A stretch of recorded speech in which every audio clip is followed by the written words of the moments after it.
pemilu tahun 2024 dan mendukung kebijakan. Tidak melakukan korupsi, kolusi, dan nepotisme.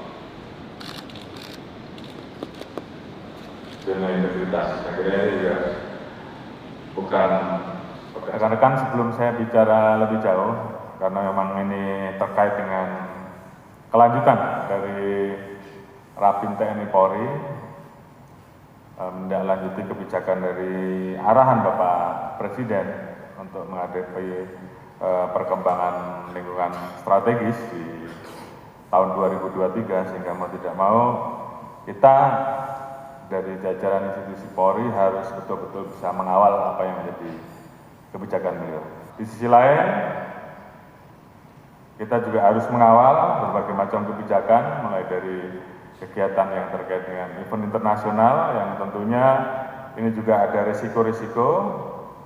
Salah satu yang paling dekat adalah kejuaraan Piala Dunia U20, yang tentunya di situ ada potensi terkait dengan kesebelasan atau negara Israel yang ikut di dalam pertandingan tersebut, dan juga ASEAN Summit yang akan dilaksanakan di Labuan Bajo, dan ini juga tentu memerlukan pengamanan ekstra, sehingga kemudian pada saat KTT kemarin kita bisa melaksanakan pengamanan dengan baik.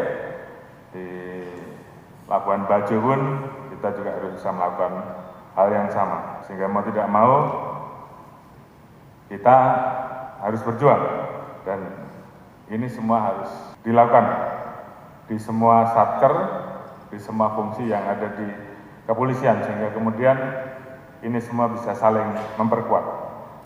Karena apapun yang namanya kepercayaan publik adalah mutlak dan harga mati yang harus kita perjuangkan. Kemudian terkait dengan penyelesaian perkara, ini juga tentunya tidak semua kasus yang rekan-rekan tangani ini kemudian bisa selesai.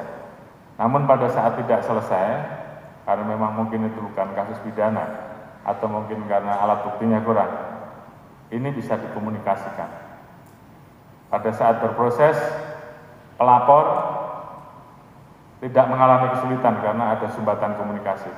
Jadi hal-hal ini yang tentunya ke depan harus kita laksanakan, dan kemudian terhadap hal-hal yang menjadi perhatian publik, yang mencederai rasa keadilan publik, lakukan penegakan hukum secara tegas, sehingga kemudian rakyat melihat bahwa Polri, khususnya jajaran Barreskrim, profesional, kita humanis, namun pada saat kita harus tegas,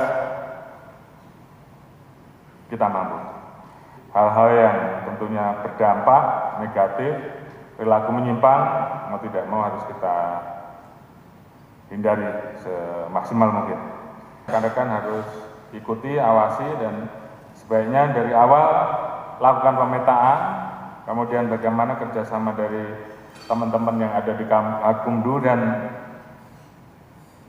bentuk Satgas anti money politik untuk menciptakan pemilu yang lebih demokratis, dan tentunya kita bisa tahu apa yang akan terjadi di lapangan.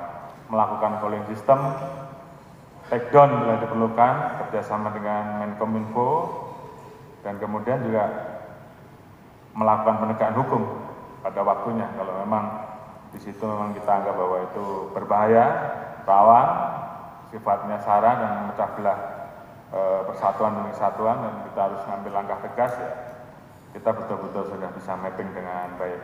Lebih baik kita proses tegas, kita sita sebanyak-banyaknya, kita serahkan ke pengadilan, dan kemudian nanti diputuskan oleh pengadilan supaya bisa dikembalikan ke korban, itu jauh lebih baik. Nah, ini memang jumlah korbannya juga besar, kerugiannya juga besar. Ini adalah saatnya rekan-rekan untuk kemudian memunculkan ini untuk mengembalikan kepercayaan publik.